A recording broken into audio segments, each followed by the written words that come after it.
Coffee ಮಂಡಳಿಯ ಬಾಳೆಹೊನ್ನೂರಿನ ಕೇಂದ್ರೀಯ coffee ಸಂಶೋಧನಾ ಸಂಸ್ಥೆಯ ಶತಕ ಸಂಭ್ರಮದ ಕಾರ್ಯಕ್ರಮ ಕಾಫಿಯ ಕಂಪು. ಪ್ರಾಯೋಜಕರು ಭಾರತೀಯ ಕಾಫಿ ಮಂಡಳಿ, ಬೆಂಗಳೂರು. ಕೇಳಿ ಕಾಫಿಯ ಕಂಪು. ಆತ್ಮೀಯ ಬೆಳೆಗಾರರೇ, ತಮ್ಮೆಲ್ಲರಿಗೂ ನಮಸ್ಕಾರ. ಇಂದಿನ ಕಾಫಿಯ ಕಂಪು ಸಂಚಿಕೆಗೆ ಸ್ವಾಗತ. ಕಾಫಿಯ ಕಂಪು ಸಂಚಿಕೆಯನ್ನು ನಾವು ಬಾಳೆಹೊನ್ನೂರಿನಲ್ಲಿರುವ ಕೇಂದ್ರೀಯ ಕಾಫಿ ಸಂಶೋಧನಾ ಸಂಸ್ಥೆ ಶತಮಾನೋತ್ಸವವನ್ನು ಪೂರೈಸಿದಂತಹ ಸಂದರ್ಭದಲ್ಲಿ ನಾವು ಪ್ರಸಾರವನ್ನು ಮಾಡಿದ್ವಿ. ಈ ಕಾಫಿ ಬೆಳೆಗೆ ಸಂಬಂಧಪಟ್ಟ ಹಾಗೆ ಸಮಗ್ರ ಮಾಹಿತಿಯನ್ನು ನೀಡುವಂಥದ್ದು ಈ ಸಂಚಿಕೆಯ ಉದ್ದೇಶ ಆಗಿತ್ತು.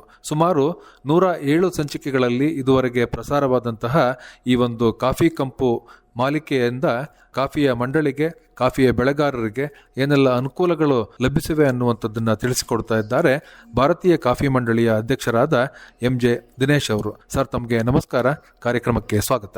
ನಮಸ್ಕಾರ. ನಾವು 100ಕ್ಕಿಂತ ಹೆಚ್ಚು ಎಪಿಸೋಡ್ಗಳನ್ನು ಆಕಾಶವಾಣಿಯಲ್ಲಿ ಕಾಫಿ ಮಂಡಳಿ ಕಾರ್ಯಕ್ರಮ ನಡೀತು. ಅದರ ಉದ್ದೇಶ ಏನಿತ್ತು, ಇವತ್ತಿನ ಸೋಷಿಯಲ್ ಮೀಡಿಯಾದ ಒಂದು ಫೀವರಲ್ಲಿ ಆಕಾಶವಾಣಿ ಮಾಧ್ಯಮ ಇಷ್ಟೊಂದು ಜನನ ತಲುಪುತ್ತೆ ಅಂದರೆ ಆಶ್ಚರ್ಯ ಆಗುತ್ತೆ. ಅದರಲ್ಲಿ ವಿಶೇಷವಾಗಿ ಹಾಸನ ಮತ್ತು ಕೊಡಗು ಆಕಾಶವಾಣಿ ಅನೇಕ ರೈತರ, ಬೆಳೆಗಾರರ ಮನೆ ಮತ್ತು ಮನವನ್ನು ತಲುಪಿದೆ. ಆ ದಿಕ್ಕಿನಲ್ಲಿ ನಾವು ಒಂದು ನಿರ್ಧಾರವನ್ನು ತೆಗೆದುಕೊಂಡು ಆಕಾಶವಾಣಿಯಲ್ಲಿ ನಿರಂತರವಾಗಿ ಇದನ್ನು ಕೊಟ್ಟರೆ ಅದು ಕೇಳುಗರಿಗೆ ಮತ್ತು ಬೆಳೆಗಾರರಿಗೆ ಅದು ಹೆಚ್ಚು ತಲುಪುತ್ತೆ ಅಂತ. ಅನೇಕ ಸಂದರ್ಭದಲ್ಲಿ ಯಾರಾದರೂ ನಮಗೆ ಸಿಕ್ಕಿದಾಗ ಹೇಳ್ತಾ ಇರ್ತಾರೆ, ನಾನು ಇವತ್ತು ಆಕಾಶವಾಣಿಯಲ್ಲಿ CCRA ಶತಮಾನೋತ್ಸವದ ಕಾರ್ಯಕ್ರಮವನ್ನು ಕೇಳಿದೆ, ನಿಮ್ಮ ವಿಚಾರವನ್ನು ಕೇಳಿದೆ ಅಂತ ಅನೇಕ ಸಂದರ್ಭದಲ್ಲಿ ನಮಗೆ ಸಿಕ್ಕಿದಾಗ ಹೇಳ್ತಾರೆ. ಒಂದು ಮೀಡಿಯಾ ಅಂದರೆ ಆಕಾಶವಾಣಿಗೂ ಇಷ್ಟು ಜನಕ್ಕೆ ತಲುಪುತ್ತೆ ಅನ್ನೋದು ಒಂದು ವಿಶೇಷ. ಆದರೆ ಅದು ತಲುಪ್ತಾ ಇದೆ, ಅದು ಜನಗಳಿಗೆ ಗೊತ್ತಿಲ್ಲ. ಆದರೆ ಅದರ ಇಂಪ್ಯಾಕ್ಟ್ ಯಾವ ರೀತಿ ಆಯಿತು ಅಂದರೆ, ನಾವು 100 ವರ್ಷದ ಕಾರ್ಯಕ್ರಮ ಮಾಡುವ ಸಂದರ್ಭದಲ್ಲಿ ಈ 100 ಎಡಿಷನ್ ನಾವು ಮಾಡಬೇಕು ಅಂತ ಒಂದು ತೀರ್ಮಾನ ಮಾಡಿದಾಗ 100 ಬೆಳೆಗಾರನ ಗೌರವಿಸಬೇಕು ಅಂತ ತೀರ್ಮಾನ ಮಾಡಿದೆ. ಎಲ್ಲವನ್ನು 100 ಅಂತ ಇಟ್ಕೊಂಡು, ಯಾಕೆಂದರೆ ಅದೊಂದು ನೆನಪಿನಲ್ಲಿ ಇಡುವ ಕಾರ್ಯಕ್ರಮ ಆಗಬೇಕು ಅಂತ. ಈ 100 ಸಂಚಿಕೆಗಳನ್ನು ನಾವು ತಲುಪಿದ ಮೇಲೆ ಬಾಳೆಹೊನ್ನೂರಿನಲ್ಲಿ ಡಿಸೆಂಬರಲ್ಲಿ ನಾವು ಶತಮಾನೋತ್ಸವ ಕಾರ್ಯಕ್ರಮವನ್ನು ಮಾಡಿದಾಗ ಅಲ್ಲಿಗೆ ಬಂದವರ ಸಂಖ್ಯೆಯನ್ನು ಗಮನಿಸಿದಾಗ ವಿಶೇಷವಾಗಿ ಹಾಸನ ಮತ್ತು ಮಡಿಕೇರಿ ಆಕಾಶವಾಣಿಯ ಕೊಡುಗೆ ಭಾಳ ಇದೆ. ಯಾಕೆಂದರೆ ಅಲ್ಲಿ ಬಂದವರು ಕೆಲವರು ಆಕಾಶವಾಣಿಯಿಂದ ಕೇಳಿಬಂದು, ಯಾಕೆಂದರೆ ನಮಗೊಂದು ಯಾವ ರೀತಿ ಮಾಧ್ಯಮ ಅಂದರೆ ಅಲ್ಲಿ ಏನಿರುತ್ತೆ ಕಾರ್ಯಕ್ರಮ, ಬೆಳೆಗಾರರು ಯಾರು ಮಾತಾಡ್ತಾರೆ, ಅವರ ಅನುಭವ ಏನು.